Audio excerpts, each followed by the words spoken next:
আসসালামু আলাইকুম সুপ্রিয় দর্শক, এই মুহূর্তে যে জায়গায় এসে উপস্থিত হয়েছি এটি আমরা প্রচণ্ড গরমের মধ্যে এই লেবুর বাগানে এখন লেবুর শরবত খাওয়ার জন্য চলে এসেছি। আপনাদেরও দাওয়াত। এখন কিন্তু প্রচণ্ড গরম। আমরা এই পাশে পরিচয় করিয়ে দিচ্ছি, আমার ভাতিজা মাসুদ রানা। এই পাশে আমার নাতি অর্থাৎ ভাতিজির ছেলে এই পলাশ মোশাররফ, মনমতপুর নিবাসী, একেবারে বিখ্যাত গ্রাম।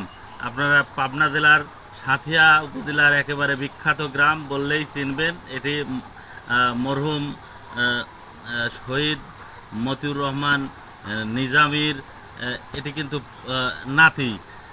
এর পাশে এই আহ, আমার এই ভাতিজার ছেলে আলিফ খান।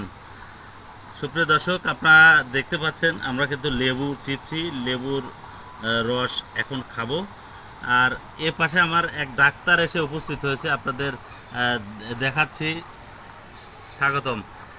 সুপ্রিয় দর্শক, আমরা আমাদের যে পোলট্রি শেডের এই পাশেই হলো লেবুর বাগান। এই আমাদের ডাক্তার সাহেব মাঝে মাঝে আমাদের খামার পরিদর্শন করেন। এই পাশে আমাদের যে খামার আপনাদের দেখানোর চেষ্টা করছি। এই পাশে এটি হলো সেই লেয়ার মুরগির খামার। এখন আমরা আপনাদের এই লেবু খাওয়ার দাওয়াত। চলে আসুন সুপ্রিয় দর্শক, সাথেই থাকবেন এবং সাপোর্ট করে সবসময় ভিডিওগুলো সবার মাঝে ছড়িয়ে দেবেন। আল্লাহ হাফেজ, আবার দেখা হবে ইনশাল্লাহ। ভালো থাকবেন সবাই। আসসালামু আলাইকুম রহমতুল্লাহ বরকাতুহু।